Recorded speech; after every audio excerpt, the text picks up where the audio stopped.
우리는 지난주에 이 무비보셋의 이야기를 통해서 하나님이 기뻐하시는 신앙에 대해서 같이 살펴보았습니다. 오늘은 이 바르실레 이야기를 또 함께 살펴보면서 이 바르실레의 헌신에 대해서 같이 살펴보고 하나님이 기뻐하시는 헌신이 무엇인가, 그것을 이 바르실레의 모습을 통해서 같이 살펴보아서 우리도 하나님 앞에 바르실레처럼 기억되는 그런 신앙 생활을 할 수 있는 그런 사람들이 되시길 바랍니다. 말씀을 보면 이 사무엘하 19장에 그 앞에 시바 얘기가 나오고 무비보셋 얘기 나오고 바르실레 얘기 나오고 그 다음에 이 유다와 이스라엘 백성들의 이야기가 나옵니다. 그러니까 사실은 그 앞에 시바 이야기하고 이 유다와 이스라엘, 그 유다 이스라엘 이야기는 사실은 하나님이 별로 좋아하지 않는 그런 신앙의 모습을 보이는 반면에 중간에 무비보셋하고 이 바르실레의 모습은 하나님이 기뻐하시는 모습으로 되어 있습니다. 또 제가 지난주에도 말씀드렸지만 원래 이 시바 이야기는 요단 동편, 그런데 바르실레 그 무비보셋은 예루살렘. 그런데 또 여기 말씀해 보면 이 바르실레 이야기는 또 요단 동편, 그리고 유다와 이스라엘의 이야기는 예루살렘, 이렇게 되어 있습니다.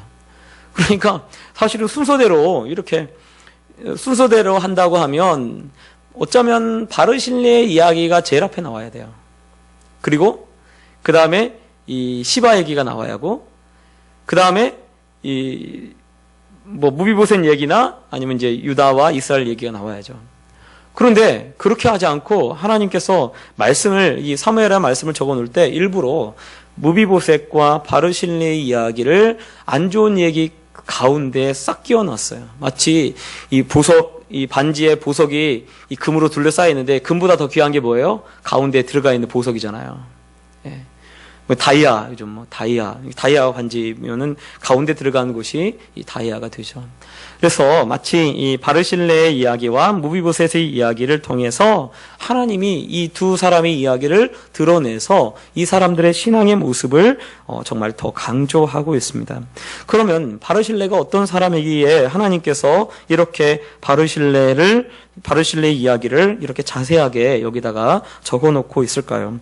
오늘 말씀을 보면 이 바르실레는 부자였다고 돼 있고요. 또 그 다음에 그는 길앗 사람이라고 되어 있습니다. 그러니까 이스라엘 족속이고 이스라엘 동편, 즉 요단강 동편에서 살고 있는 사람이고 굉장히 큰 부자였다는 것을 알 수가 있습니다. 그런데 그가 압살롬에 의해서 다윗이 쫓겨나가지고 마하나임에 가 있을 때 그가 오늘 말씀에 그가 다윗을 공개하였다라고 되어 있습니다. 그러니까 원래 마하나임에 갔을 때 다윗을 공개했던 사람이 바르실레만 되어 있지는 않습니다. 이 로드발 사람, 그 암멜의 손자 마길이라고 하는 사람도 그를 공개했었고요. 그 다음에 나하스의 아들 소비, 즉 암몬 족속의 왕이었던 나하스의 아들이었던 소비라고 하는 사람도 다윗을 도왔습니다. 그런데 오늘 말씀에 이 바르실레가 다윗을 공개하였더라라고 했던 것을 보면 바르실레가 주로 그가 가지고 있는 재물을 가지고 그리고 주로 다윗을 공개했던 것을 알 수가 있습니다. 왜냐하면 그것을 어떻게 또 아냐면 나중에 다윗이 유언을 하고 죽을 때 어떻게 이야기하냐면 바로 이 바르실레 아들에 대해서 솔로몬에게 유언을 합니다. 그 앞에 그 내용들을 보면 시므이를 죽이라고 하고 요압을 죽이라고 해요. 그런데 이 죽이라고 하는 이야기 사이에 또 바르실레 이야기가 껴 있어요. 그래서 바르실레의 아들들은 그들에게 은혜를 베풀어서 내 상에서 같이 먹도록 해라. 그렇게 이야기합니다. 그러니까 왕자처럼 대하라라고 그렇게 유언을 남기고 죽습니다. 사실 마길이나 소비 같은 사람도 같이 다윗을 공개했잖아요. 그런데 왜 바르실레만 이렇게 더 언급을 하고 바르실레의 모습을 여기다 드러놓고 있냐면 그만큼 아마 이 공개하는 거에 대해서 바르실레가 더 많은 역할들을 했다는 것을 알 수가 있습니다. 다른 사람도 데리고 갈 수 있는데 다른 사람을 데리고 가는 것이 아니라 지금 바르실레와 함께 지금 요단을 건너가려고 하고 있는 거예요. 그러니 바르실레가 굉장히 많은 공개를 다윗에게 했던 것을 알 수가 있습니다. 그런데 바르실레가 오늘 말씀을 좀 살펴보면 바르실레가 무슨 대가를 바라고 공개한 것은 아닙니다. 그래서 바르실레에게 다윗이 같이 건너가자. 네가 나를 공개했던 것처럼 내가 너를 공개하리라 라고 얘기를 했을 때 바르실레가 자기가 무슨 내가 선악을 이렇게 분별할 수 있으며 무슨 내 이제 80세인데 무슨 음식의 맛을 내가 분별할 수 있겠습니까? 나는 가지 않겠습니다. 그 말은 무슨 말이냐면 내가 무슨 아무런 대가를 바라지도 않고 내가 원하는 거 없이 다윗을 섬겼습니다 라고 사실은 이야기를 했던 거예요. 실제로 바르실레는 아무런 사실은 조건 없이 아무런 대가 없이 다윗을 섬겼습니다. 그러면 그 전에 다윗이 바르실레에게 무슨 역할을 했나? 아무 역할도 안 했어요. 어떤 큰 도움을 준 적도 없어요. 물론 다윗이 이 길르앗 주변에 있는 나라들을 정복을 하면서 더 이상 이 길르앗이 더 이상 이 침공이나 어려움을 당하지 않습니다. 왜냐하면 이 사사기에 보면은 이 길르앗이라고 하는 이 지역의 이름이 자꾸 등장을 합니다. 왜 등장을 하냐면 요단의 동편 쪽에 있는 그런 땅이었기 때문에 항상 외세 침입이 가장 많았었어요. 그런데 다윗 시대에 다윗이 주변 나라를 정복하면서부터 어떤 일이 있냐면 더 이상 이 길르앗 땅에 이 다른 적군이 침공해 들어오지 않는 거예요. 아마 길르앗에서 살고 있던 바르실레가 그런 다윗에 대해서 굉장히 정말 좋았고 그리고 기뻐했을 것 같아요. 그런데 다윗이 그 외에 다윗이 바르실레에게 어떤 영향을 끼치거나 좋은 일을 했거나 그런 적이 없어요. 다만 바르실레가 먼저 정말 그 다윗에게 이렇게 은혜를 베풀고 있다는 것입니다. 그 이유는 바르실레가 바로 이스라엘 백성이고 하나님의 사람이었기 때문입니다. 그래서 다윗이 기름 부음 받은 왕이었고 하나님의 사람이었기 때문에 그가 다윗을 이렇게 섬기고 있는 것입니다. 하나님의 사람이기 때문에. 열왕기 4장에는요 이와 비슷한 얘기가 나옵니다. 그 열왕기 4장에 이 수넴의 한 귀한 여인이 나와요. 그런데 이 수넴의 한 귀한 여인이 엘리사라고 하는 선지자가 자꾸 자기 수넴이라는 곳을 자꾸 지나간단 말이에요. 지나갈 때마다 딱 보니까 하나님의 선지자예요. 내가 저 사람 하나님의 선지자니까 남편한테 얘기해서 자기 집에다가요 방을 만들어요. 방을 만들고 그 엘리사를 위해서 침대도 만들어 놓고 책상도 만들어 놓고 그리고 지나갈 때마다 꼭 여기 들려서 여기다 쉬시면서 가시고 그리고 먹을 것을 공개하고 제공을 합니다. 엘리사가 보니까 굉장히 이 귀한 여인이 이 수넴 여인이 자기에게 너무나 잘한단 말이에요. 그리고 아주 주도 면밀하게 그 모든 것들을 다 준비해서 이 엘리사를 대접합니다. 그러니까 그 엘리사가 이 여인을 불러요. 그래서 여인에게 내가 무엇 해주길 원하느냐라고 하니까 내 주여 그리 하소서 나는 하나님의 백성 중에 있습니다 라고 얘기를 해요. 하나님의 백성 중에. 즉 그 말은 자기는 이스라엘 백성으로서 만족합니다. 그리고 당신이 하나님의 사람이기에 내가 하나님을 섬기듯 당신을 섬길 뿐입니다. 사실은 그렇게 얘기를 한 거죠. 마치 바르실레도요 지금 다윗을 섬기는데 무언가 얻으려고 무언가 이익을 얻기 위해서 다윗을 섬기는 것이 아니에요. 다윗이 하나님의 사람이기에 다윗을 섬기고 그리고 다윗을 대접하고 있는 것입니다. 하나님께서 어떤 사람을 사랑하실까요? 하나님은요, 하나님을 사랑하는 사람을 사랑하십니다. 그리고 더 사랑을 베푸셔요. 지금 바르실레는 하나님을 사랑하기 때문에 헌신하는 것입니다. 이 열왕기하 4장에 나와 있는 수넴 여인도 하나님을 사랑하기 때문에 엘리사를 섬기는 거죠. 하나님처럼 섬기는 거예요. 그렇게 하니까 대가를 바라지 않고 섬기니까 하나님께서 그 두 사람을 오늘 보면 축복하고 있는 것을 볼 수가 있어요. 여러분, 이것이요, 이 성경에서 나오는 너무나 귀한 원리 중에 하나입니다. 예수님이 그 향유옥합을 깨트린 마리아를 보면서 다른 사람들은 다 책망하지만 마리아를 향해서 예수님이 뭐라고 말씀하시냐면 복음이 전해지는 곳마다 이 여인이 행한 것을 말하여 저를 기념하라 라고 이야기를 합니다.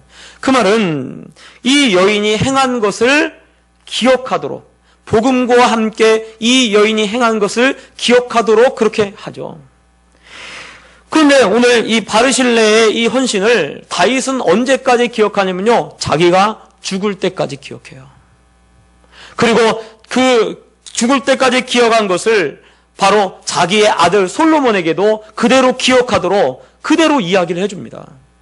마치 바르실레가 헌신했던 것을 다윗이 기억하는 것처럼 예수님께 향유옥합을 깨트린 마리아의 모습을 또 복음이 전해지는 곳마다 다 기억하도록, 또 하나님께서 다 알도록 그렇게 하고 있는 것입니다. 마리아가 왜 그러면 향유옥합을 깨트립니까? 그것은요, 하나님, 즉 예수님이 더 향유옥합보다 더 귀하기 때문에 그렇습니다. 바르실레가 왜 자기의 물질을 써가며 다윗을 섬기고 공개합니까? 그것은 바로 다윗이 자기가 가지고 있는 물질보다 더 귀하다고 여기기 때문에 그래요. 즉 바르실레는 하나님의 백성으로 하나님의 사람, 하나님의 기름 부음 받은 사람을 그렇게 사랑하고 그리고 그를 공개했던 것입니다. 그러니까 사실은 하나님도 어떤 사람을 기억하냐면 하나님께 그렇게 헌신한 사람, 아무런 대가도 없이 헌신한 사람은요, 하나님이 기억해요. 하나님이 기억하고 받는 것을 여러분 아시기 바랍니다. 그래서 예수님이 한 번은 이 연복의 앞에서 사람들이 헌금하는 것을 보죠. 헌금하는데 다른 사람들 많이 넣는데 어떤 가난한 과부가 2렙돈을 딱 넣는 거예요. 그러니까 예수님이 그러죠. 저가 제일 많이 헌금했다는 거예요. 다른 사람들은 있는 중에 헌금했지만 저는 없는 중에 자기가 있는 전부를 다 하나님께 드렸다는 거예요. 여러분, 이것은 우리에게 무엇을 보여주고 있냐면 우리가 헌신하면요, 하나님은 반드시 우리의 헌신을 기억하십니다. 잊어버릴 것 같은데 절대로 잃어버리지 않습니다. 다윗도요, 자기가 힘들었을 때 자기를 섬겼던 바르실레를 꼭 기억하고 그가 죽을 때까지 기억하고 유언을 하면서 그 솔로몬에게 이야기할 정도로 그는 절대로 바르실레의 그 헌신을 잃어버리지 않습니다. 마찬가지로 하나님도 마찬가지예요. 한번 그렇게 하나님께 헌신했던 그 모습을 절대로 잃어버리지 않습니다. 그래서 수넴 여인 얘기는 그 열왕기하 4장에만 나오는 게 아니에요. 그 뒤에 또 나옵니다. 수넴 여인에 관한 이야기가 또 나와요. 왜요? 하나님이 정말 하나님을 사랑하고 하나님께 헌신했던 것을 하나님이 기억하시는 거예요. 여러분, 우리가 이 땅에 살아가면서 정말로 하나님 앞에 기억되는 것이 정말 그게 큰 축복이 되는 줄 믿습니다. 내가 하나님을 위해서 헌신하고 내가 하나님을 위해서 일했던 것이 하나님께 기억되는 것이 그게 정말 진짜 남는 인생 아니겠어요? 그런데 하늘에 딱 올라가서 하나님 앞에 딱 섰을 때 아무것도 너가 나를 위해서 한 것이 없다라고 기억하는 것이 없다면 그 인생이 무슨 성공한 인생이 되고 무엇이 남는 인생이 되겠습니까? 하나님은요, 우리의 헌신을 꼭 기억합니다. 그래서 그 헌신을 기억해서 그 헌신을 기억하고 그 헌신에 대해서 반드시 대가를 바라지 않지만 분명히 축복하는 줄 여러분 아시기 바랍니다. 오늘 이 다윗은요, 바르실레의 헌신을 더욱더 굉장히 귀하게 여깁니다. 그래서 바르실레가 그러죠. 나는 가지 않고 사실은 그러면 내 아들을 기맘을 보낼 테니까 내 아들, 여기선 종으로 돼 있는데 사실은 기맘은 바르실레 아들입니다. 그래서 바르실레의 아들을 이 다윗과 함께 보내죠. 그래서 사실은 보내는 이유가 기맘 보고 다윗을 섬기라고 보낸 거예요. 다윗에게 무슨 상을 받기 위해서 기맘을 보낸 것이 아니고 다윗을 섬기도록 자기 아들을 보내서 자기 아들을 보고 다윗을 섬기라고 보낸 것입니다.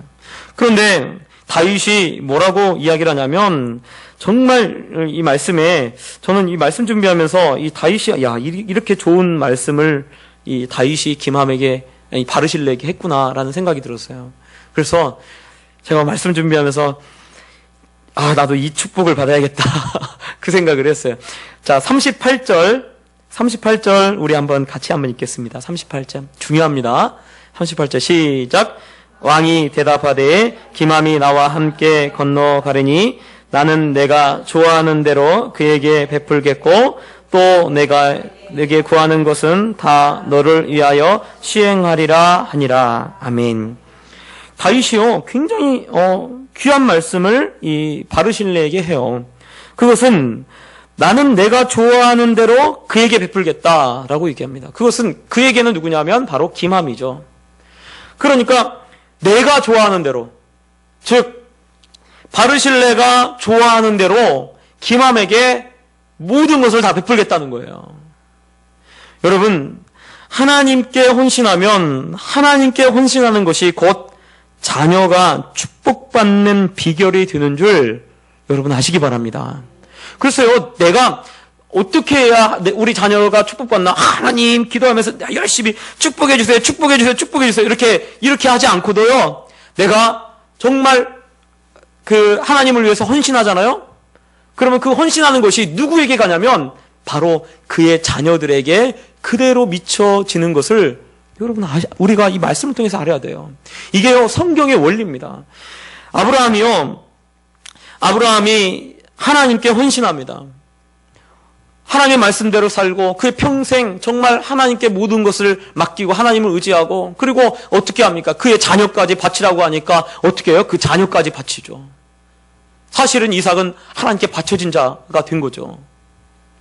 그러니까 아브라함의 아들 이삭은 어떻습니까? 이야기가요, 창세기에서 제일 짧아요. 제일 짧다는 것은 무엇을 말하냐면 제일 문제가 없다는 거예요. 제일 편했다는 거예요. 그럼 제일 긴 사람이 누구냐? 야곱이에요, 야곱. 야곱이 제일 길어요. 왜요? 제일 문제가 많으니까.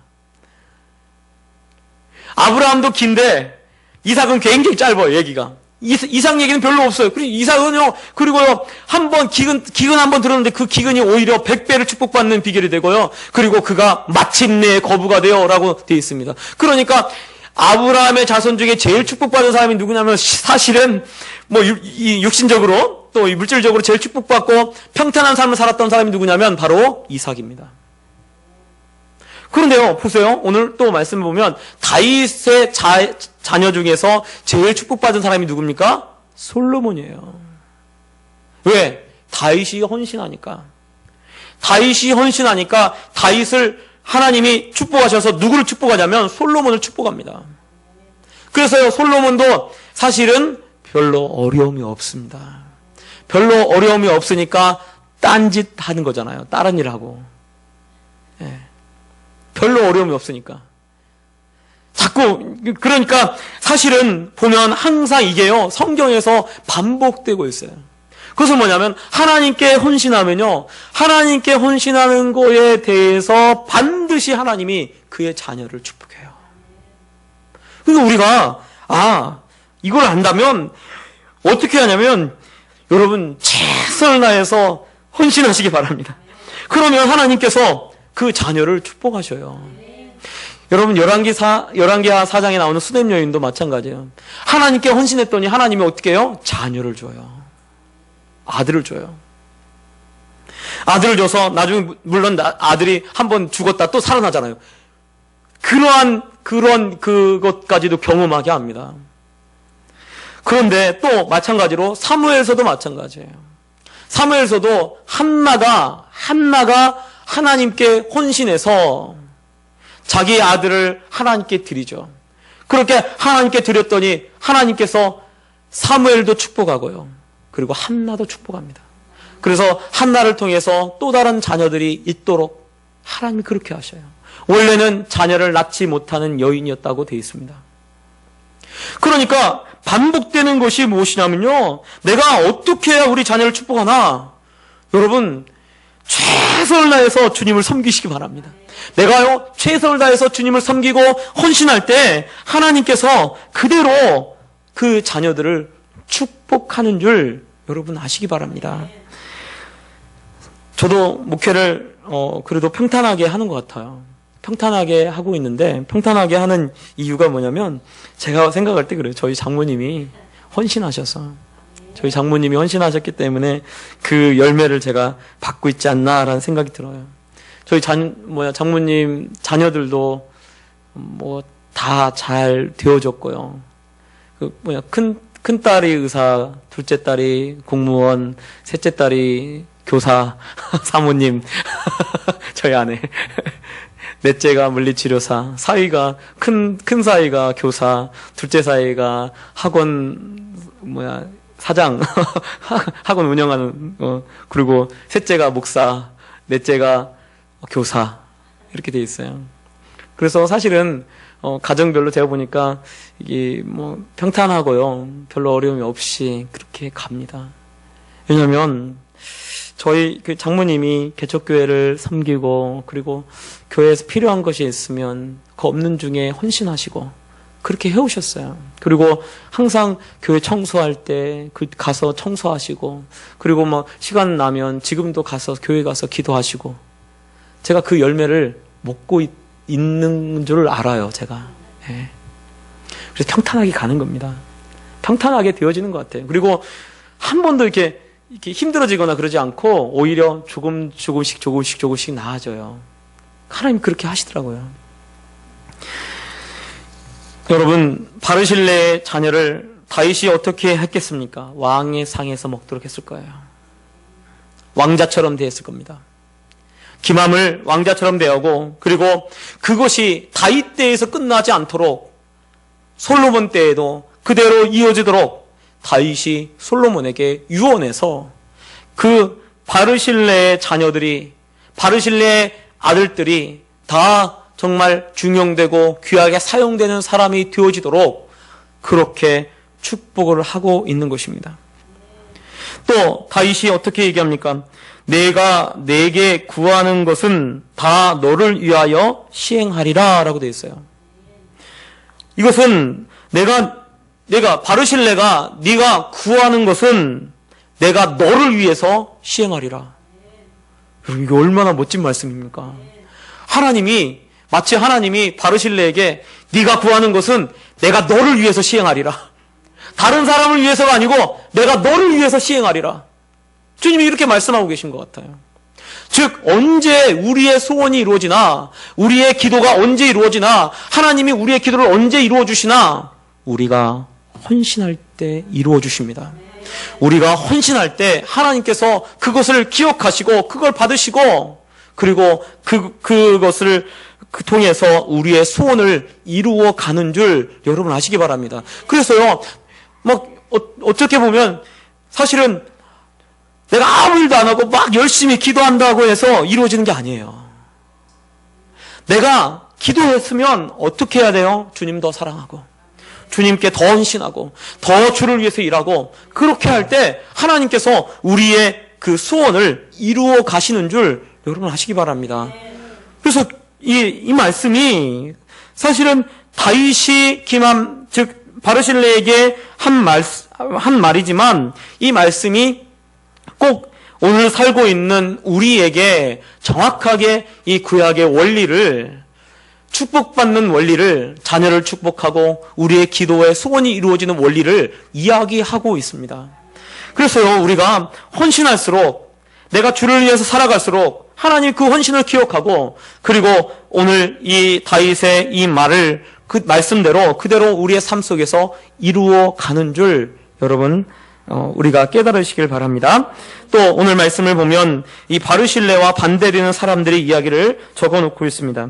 유다 백성하고 이스라엘 백성의 절반이나 왕과 함께 건너갑니다.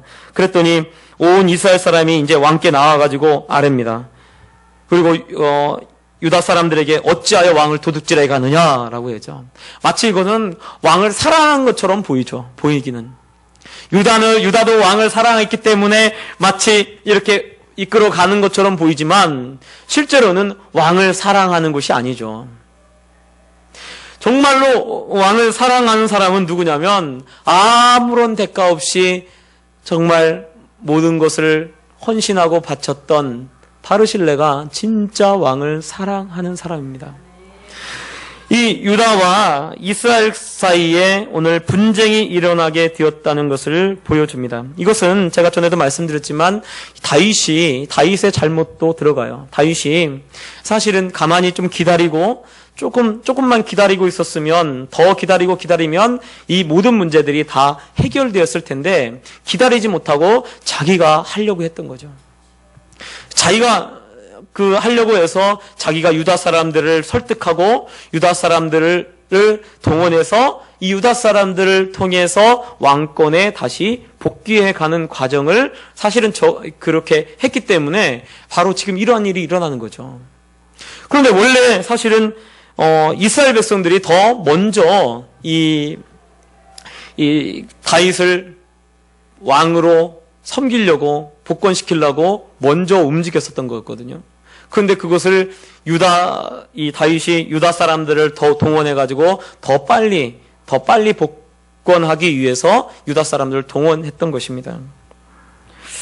이것은 사실은 가만히 기다렸으면 다 이루어질 것을 기다리지 못했던 다윗의 이 잘못이 어떻게 지금 결과가 일어나는지를 사실은 보여주죠. 그래서 지파 간의 이 분쟁이 일어나게 되어지는 것이죠. 그런데 분쟁이 왜 일어납니까? 그것은요, 다윗하고 자기들이 더 가깝다라고 하는 이야기를 중심으로 해서 분쟁이 일어나는 거예요. 그러니까 그 말은 뭐냐면, 다윗에게 더 가까우니까 다윗을 통해서 더 많은 기득권을 얻으려고 싸우는 거예요. 기득권을 얻으려고. 교회가요, 이런 경우가 굉장히 많이 있습니다. 그래서 교회 내에서도요, 기득권을 가지려고 싸우는 경우가 많이 있어요. 제가 싸우는 교회에 있었기 때문에 더 잘 알아요. 보니까 기득권 싸움이에요, 사실은. 그런데 기득권 싸움을 하다 보면 어떤 일이 일어나냐? 결국은 갈라지게 되고요. 그리고 결국은 많은 사람들이 실족해서 떨어지게 됩니다. 그래서 그 여파로 뒤에 이제 20장에 가면 어떤 일이 있냐면 세바의 반란이 일어나는 거예요. 세바의 반란이. 사실은 교회 내에서 자기의 기득권을 주장하는 것은 하나님을 사랑하는 것이 아닙니다. 하나님을 사랑한다면 아무런 대가 없이 아무런 것을 자기에게 이익이 되는 것을 취하려고 하는 마음 자체가 없어야 돼요. 그것이 진짜 하나님을 사랑하는 마음이 되어지는 거죠. 그런데 내가 이렇게 하면 뭔가 이익이 올 거야 라고 하면서 움직이기 시작하면요, 그것 때문에 반드시 문제가 생겨집니다. 그래서 마치 오늘 말씀은 바르실레의 이야기와 유다와 이스라엘 사이의 이야기를 하나님이 말씀으로 비교해 놓고 있어요. 그래서 진짜 하나님을 사랑하는 사람이 누구냐? 진짜 하나님께 헌신하는 사람이 누구냐? 유다도 아니고요. 이스라엘도 아니고요. 바르실레가 진짜 하나님을 사랑하고 진짜 하나님께 헌신하는 사람이 되어진다는 것을 말씀이 우리에게 보여주고 있습니다. 여러분, 우리가 정말 가져야 될 신앙이 바로 바르실레의 모습과 같은 신앙이 되어야 될 줄 믿습니다. 아무것도 바라지 않고 하나님을 사랑하기 때문에 헌신하고 하나님을 사랑하기 때문에 정말 공개하고 하나님을 사랑하는 모습을 그대로 삶 속에서 보여줄 때 하나님께서 바르실레처럼 우리를 기억하고 또한 바르실레의 자녀들이 잘 되어지게 하는 것처럼 우리의 자녀들을 축복할 줄 믿습니다. 또 바르실레처럼 하나님께 헌신할 때 하나님께서 우리의 소원을 들어주시고 우리의 기도를 들어주셔서 내가 너를 위하여 네가 구하는 것은 너를 위하여 시행하리라고 하신 그 말씀대로 우리를 위해서 시행하게 될 줄 믿습니다. 그래서요, 하나님께 헌신하는 것이 얼마나 유익인지를 여러분 아시기 바랍니다. 그래서 더 하나님께 헌신하시고 더 하나님을 사랑하는 그런 우리 성도님들 되시기를 예수님 부탁드립니다. 기도하겠습니다. 사랑의 하나님 아버지, 주님의 은혜와 사랑을 감사합니다.